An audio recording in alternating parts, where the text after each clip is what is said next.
गांव में सोमू नाम का एक बूढ़ा व्यक्ति रहा करता था। किसी जमाने में वह अपने गांव का मुखिया था, मगर अब गांव के लोग उसे मनहूस समझते थे। वह अपनी बूढ़ी पत्नी उर्मिला के साथ रहा करता था। आज भोजन को देखे हुए 3 दिन से ज्यादा हो गए। भूख की वजह से मेरा तो दम ही निकला जा रहा है। क्या हमें कभी भोजन जीवन में देखने को नहीं मिलेगा? तुम अच्छी तरह से जानती हो बिंदिया कि सारे गांव वाले मुझे मनहूस समझते हैं। मैं किसी के भी घर पर भोजन मांगने के लिए जाता हूँ तो सब मुझे धक्के देकर बाहर निकाल देते हैं। मैंने खुद 3 दिन से खाना नहीं खाया। तो फिर क्या करें? जहर खाकर आत्महत्या कर लें क्या? अफसोस की बात तो यह है बिंदिया कि हम दोनों के पास जहर खाने तक के लिए पैसे नहीं है। अचानक उर्मिला मुखिया से बातें करते करते बेहोश हो गई। होश में आओ उर्मिला, होश में आओ। मुखिया के झिझोड़ने पर उर्मिला को होश आ गया। जब मैं गांव का मुखिया था तब मैं किसी को भी भूखे पेट नहीं देख सकता था। मैंने अपना सारा धन निर्धन लोगों की मदद करने में लगा दिया, मगर आज जब मेरा बुरा समय आया तब कोई भी मेरी मदद करने के लिए तैयार नहीं। अरे मदद करना तो बहुत दूर की बात, कोई मुझे 2 वक्त की रोटी देने तक को तैयार नहीं। लेकिन तुम चिंता मत करो, तुम कुछ देर यहाँ पर आराम करो, मैं कहीं ना कहीं से इंतजाम करके लाता हूँ। इतना बोलकर मुखिया गांव के नए मुखिया बाबूलाल के घर पर चला गया। बाबूलाल उस समय अपने 10 वर्षीय पुत्र के साथ खेल रहा था। अरे अब इतनी रात को कौन आ गया? मैं तो मुखिया बनकर पछता रहा हूँ। सारे गांव वाले समझते हैं कि उन सब ने मुझे वोट देकर बहुत बड़ा एहसान कर दिया है। उन मूर्खों को इस बात का एहसास तक नहीं है कि उन्हें वोट देने से पहले मैंने उनकी कितनी सेवा की है। लाखों रुपए मैंने इन गांव वालों पर लुटा दिए। जिसे देखो मुंह उठाकर रात में मेरे दरवाजे पर मदद मांगने के लिए चला आता है।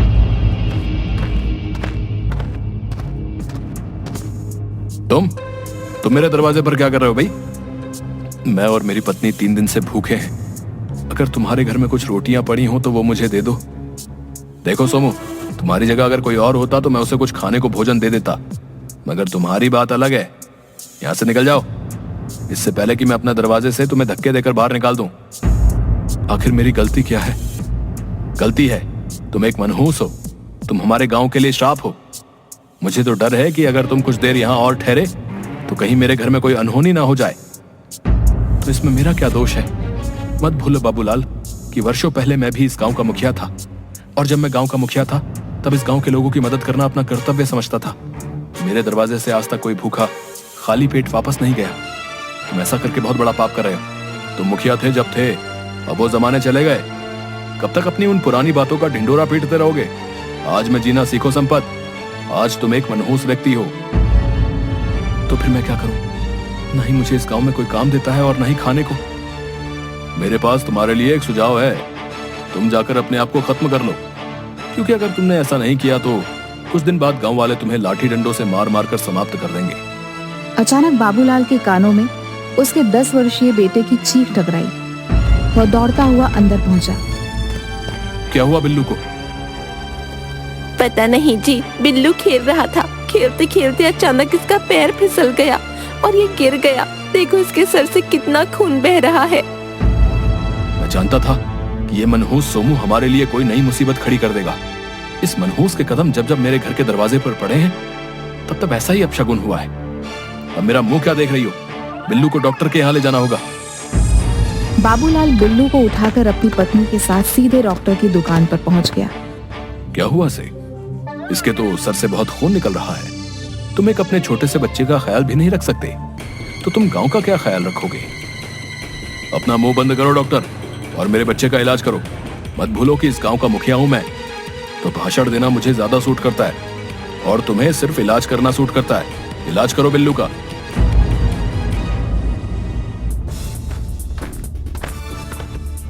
सोमू, तुम मेरे पीछे हाथ धोकर क्यों पड़ गए हो? तुम्हें अभी भी सुकून नहीं मिला? देखो, तुम्हारी वजह से मेरे बेटे का सर फट गया। अब तुम क्या चाहते हो कि मेरा भी सर फट जाए? मैं तो सिर्फ तुम्हारे पुत्र को देखने के लिए चला आया था। तुम्हें देखने की कोई जरूरत नहीं है सोमू, तुम यहाँ से चले जाओ। मेरी पत्नी कुछ देर पहले बेहोश हो गई है, मुझे थोड़े पैसे दे दो। ज्यादा नहीं, सिर्फ इतने दे दो कि मैं अपनी पत्नी को भोजन करा सकूं। मेरी पत्नी कुछ देर पहले बेहोश हो गई थी। तुम और तुम्हारी पत्नी हर बार बेहोश ही होते हो। अरे मर क्यों नहीं जाते? ये कैसी बातें कर रहे हो? अब ये बिल्कुल ठीक है, इसे घर ले जा सकते हो। तुम यहाँ पर क्यों आए हो सोमू? निकल जाओ यहाँ से। मैं और मेरी पत्नी 3 दिन से भूखे हैं, मुझे कुछ खाने को दे दीजिए। देखा, बेचारा डॉक्टर, अब इसका इलाज कौन करेगा? डॉक्टर की चीख सुनकर वहां मौजूद बल्ली, बलराम और भी गांव के कई व्यक्ति जमा हो गए। देखते ही देखते डॉक्टर की दुकान पर भीड़ लग गई। वह सभी सोमू को क्रोध भरी नजरों से देख रहे थे। जब डॉक्टर बाबू की चीख हमें सुनाई दी, हम तभी समझ गए थे सोमू कि तुम यहीं कहीं आसपास होगे, और हमारा शक बिल्कुल सही निकला। बल्ली बिल्कुल सही कह रहा है सोमू, अब हम तुम्हें इस गांव में एक पल भी नहीं रहने देंगे। हम तुम्हें और ज्यादा नहीं झेल सकते। मेरी हालत पर तरस खाओ। तुम गांव वालों के लिए मैंने क्या कुछ नहीं किया। मत भूलो, आज जो गांव में विकास हुआ है वो सब मेरी ही मेहनत का नतीजा है। और आज जब मेरा बुरा वक्त है तो तुम गांव वाले मुझे और मेरी पत्नी को 2 वक्त की रोटी भी नहीं खिला सकते, क्योंकि तब तुम मनहूस नहीं थे। लेकिन कई सालों से तुम इस गांव के लिए श्राप बन चुके हो। तुम जहां भी जाते हो उसका बेड़ा गर्क हो जाता है। तुम्हारे कारण गांव के न जाने कितने सीधे साधे लोग गांव छोड़कर चले गए। बल्ली सही बोल रहा है सोमू, तुम्हारी वजह से गांव में डर का माहौल है। तुम जहां भी जाते हो सामने वाले के लिए मुसीबत खड़ी कर देते हो। मान क्यों नहीं लेते कि तुम मनहूस हो? अपनी पत्नी को लेकर इस गांव से निकल जाओ। मुखिया जी सही कह रहे हैं संपत, हम तुम्हें पीटना नहीं चाहते, क्योंकि तुम किसी जमाने में हमारे गांव के मुखिया थे। लेकिन अगर तुम अभी और इसी वक्त अपनी पत्नी को लेकर इस गांव से नहीं गए तो हम सब गांव वाले तुम्हें धक्के देकर बाहर निकाल देंगे। बलराम की बात सुनकर सोमू की आंखों में आंसू आ गए। उसके बाद वो अपने घर की ओर चल दिया और अपनी पत्नी को लेकर जंगल में चला गया। वो दोनों एक एक घने पेड़ की छाया में बैठकर रोने लगे और रोते रोते सोमू और उसकी पत्नी उर्मिला बेहोश हो गए। अगली सुबह दोनों की आंख भूख की वजह से खुल गई। लगता है हमारी किस्मत में इस जंगल में भूखे पेट ही मरना लिखा है। हिम्मत मत हारो बिंदिया, ईश्वर पर भरोसा रखो। सोमू ने इतना बोला ही था कि तभी बहुत तेज हवा चलने लगी और उस हवा में सफेद रंग की किरण उन दोनों के चेहरे पर फूटने लगी। कुछ ही देर में सोमू और उसकी पत्नी उर्मिला बूढ़े से जवान हो गए। उन दोनों को खुद में बहुत ताकत महसूस होने लगी। ये क्या हो गया? हम दोनों जवान कैसे हो गए? मेरी भी कुछ समझ में नहीं आ रहा बिंदिया, आखिर ये चमत्कार कैसे हो गया? कहीं ये कोई जादू जंगल तो नहीं? तभी उन दोनों के कंधों में जोर सा दर्द होने लगा और कुछ ही पलों में उनके दोनों के दोनों कंधों पर बड़े बड़े पंख निकल आए। ये क्या उर्मिला, हम दोनों के शरीर में तो पंख निकल आए। आखिर ये क्या हो रहा है? एक तो वैसे भी गांव वाले हम दोनों को मनहूस समझते थे।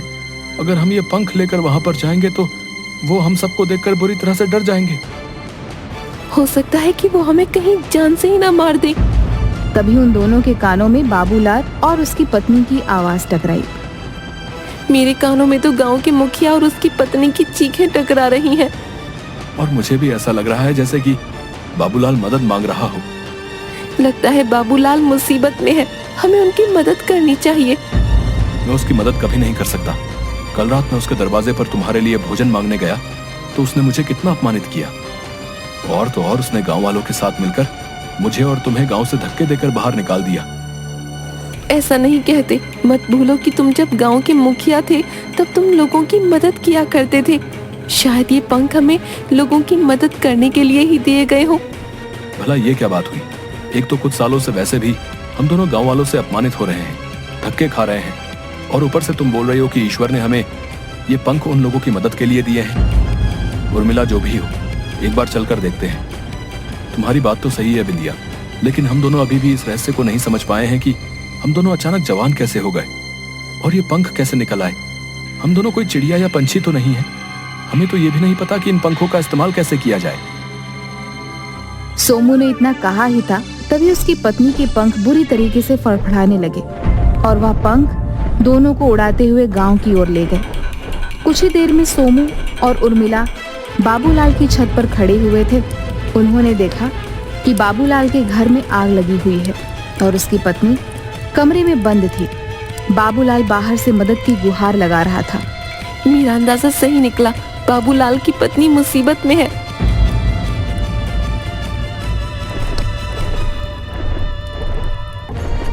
ये चमत्कार कैसे हो गया सोमू भैया? तुम तो बूढ़े थे, जवान कैसे हो गए? हाँ सोमू भैया, ये चमत्कार कैसे हुआ? ये चमत्कार कैसे हुआ हम दोनों को भी नहीं पता।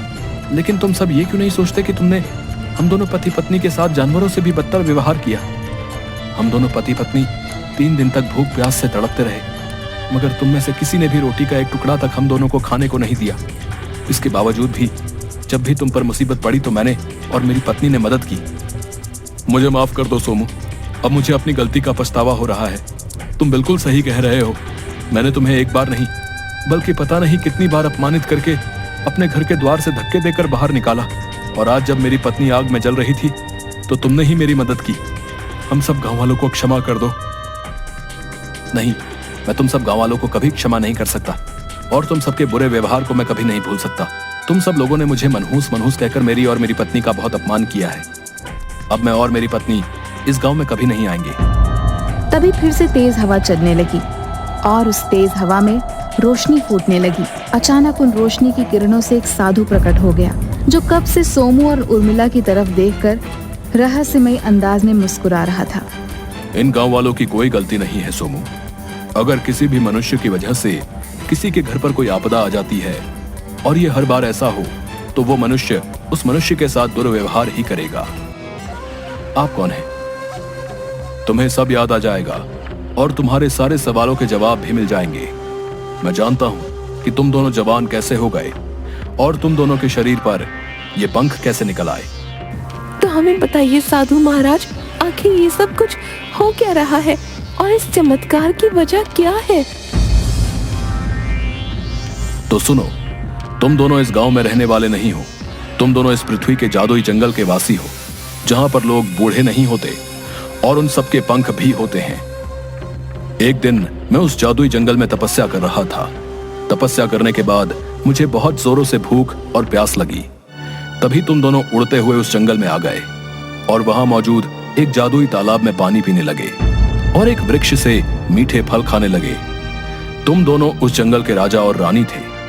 मैं तुम्हारी आज्ञा के बगैर उस तालाब में पानी नहीं पी सकता था और ना ही उस वृक्ष के मीठे फल खा सकता था। मैंने जब तुमसे खाने के लिए फल और पीने के लिए पानी मांगा तो तुमने मुझे अपमानित करके जंगल से निकल जाने के लिए कहा, और इसीलिए मैंने तुम्हें श्राप दे दिया और तुम दोनों साधारण मनुष्य बन गए।